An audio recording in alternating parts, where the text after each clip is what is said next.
Sabbath, Jesus entered the synagogue and taught. And they were astonished at his teaching, for he taught them as one who had authority, and not as the scribes. And immediately there was in their synagogue a man with an unclean spirit. He cried out, "What have you to do with us, Jesus of Nazareth?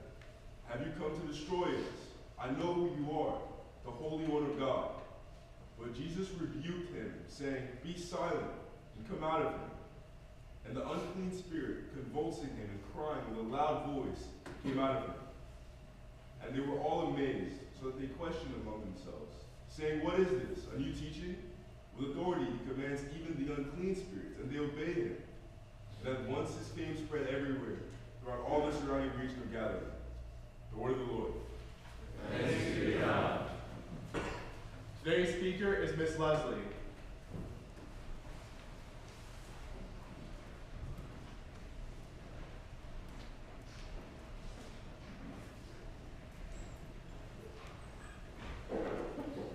Good morning. Morning. Picture this. The year was 2008. I know that many of you were not alive yet, so let me help you paint that picture. Barack Obama was elected as our first African-American president.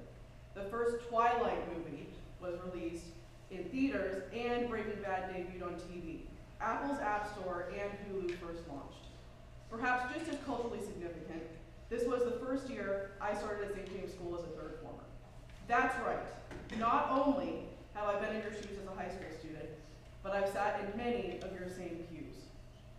Now, the last time I gave a chapel talk in this room was 14 years ago as a sixth former. So let me start with a quick back in my day rant, complete with fist shaking and finger wagging. Back in my day, we had Saturday classes.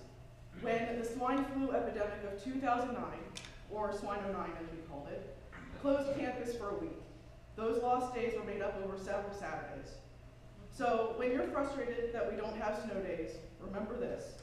Any school-wide closures mean Saturday classes, and you do not want that. Back in my day, we didn't have cell phones on campus. If you were a boarder, you would return from every break and give it to your dorm head until the next extended break. If you were found to have a cell phone at all, it was considered an honor code violation. Be grateful that you do not have to use Facebook Messenger to contact your parents. Back in my day, we had 3-minute passing periods between classes. 3! And I made it to class on time, even when our class was in a cotton building. Many of my current students are well aware of how little sympathy I have when students walk in late with 10-minute passing periods.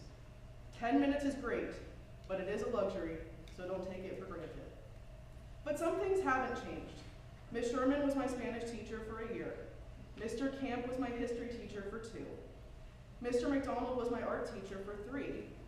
And yes, Father Dunnan was my headmaster for all 4 years. In fact, he adopted Charlie early on in my time here.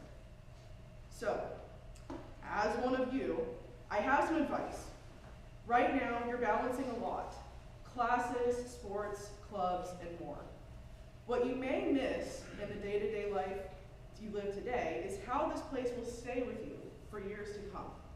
Much like the Twilight series, the App Store, and Obama still hold relevance today, as does my time in high school to me. The big theme of today's chapel talk is the power of influence. A college professor of mine once said something that stuck with me. Water seeks its own level. Think about it physically. When 2 bodies of water connect, they level each other out. I apologize that that's also 6-7 now. We as humans, but especially you as teenagers, do the same thing. We match the energy around us. Surround yourself with negativity, and sooner or later, you start sinking to that level. I started at St. James at the same time as a friend from Shepherdstown Middle School. At first, having a familiar face made everything easier. But over time, she became increasingly negative about everything: the dress code, schedule, meals, and homework. I started seeing the world through that same pessimistic lens. Even things I enjoyed became something to complain about. She ultimately decided to leave St. James after our first year. While I loved her dearly, and this was the right choice for her, I felt a sense of relief that I could give the school a second chance. My fourth form year, I made two very good friends. They were both named David and they were both very tall, but that is where their similarities ended. David Suh was an academic powerhouse, and I wrote this chapel talk months ago, but here I wrote, if you've been here long enough to hear Father Dunn talk about Audie Peel, then take the premise of that talk and apply it here. We all heard from him yesterday about Audie Peel a little bit, so we're all on the same page, which is great. The only amendment I would make is that I, as a girl, was very academically competitive, and I did it truly just for the love of the game. And what I mean by that is I would study for hours, maybe do 1% better than him, and get to say, oh, well, I didn't even study. So he pushed me to focus on my studies. David Pren had a heart of gold. He reminded me to have fun and to be kind to others. Having these two friends by my side gave me the true St. James experience. I had a much easier time making other friends and saw every challenge as an opportunity to succeed. I started rising to the level of the people who lifted me up. I earned the biology and Spanish academic prizes, and I was inducted into the Cum Laude Society as a sixth former. Those influences carried far beyond high school. I attended the Honors College at West Virginia University. I made connections that allowed me to work as a chemistry lab instructor and biophysics researcher starting my sophomore year in college. I earned enough awards and scholarships to pay tuition and rent. I graduated as an outstanding senior, which means it was the top 1% of my class. Then I went to Carnegie Mellon University for graduate school. Again, fully funded, earning a stipend to conduct cell biology research. All of that could have been very different. In my sixth form year at St. James School, my parents gave me the opportunity to board for the second half of the school year, starting around this time actually. I was so excited to see my friends more often. And one thing that the current sixth formers will learn is that this time flies quickly. Before I knew it, it was the night before graduation. This was the night where having positive influences changed my perspective forever. Earlier that day, my roommate asked if her friends could hang out in our room after lights out. As a new boarder, I didn't think much of it. It was the night before graduation, what was the worst that could happen? I mentioned it casually to my friend Nikki, who suggested that I ask to have a sleepover in her room instead, just in case. That night, I stayed up laughing with a friend, reminiscing about our time at St. James.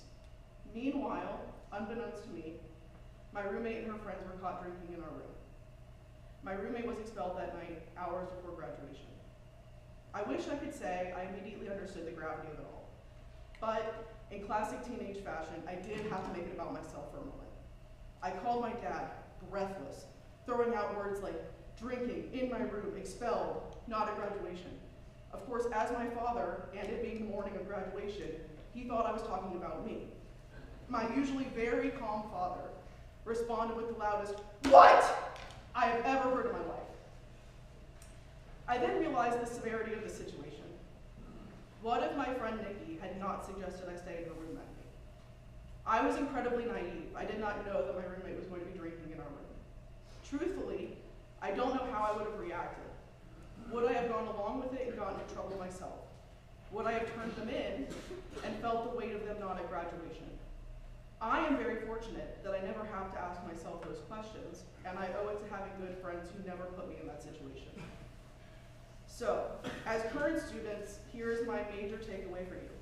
If you find yourself dreading coming to school from time to time, congratulations, you are a normal teenager.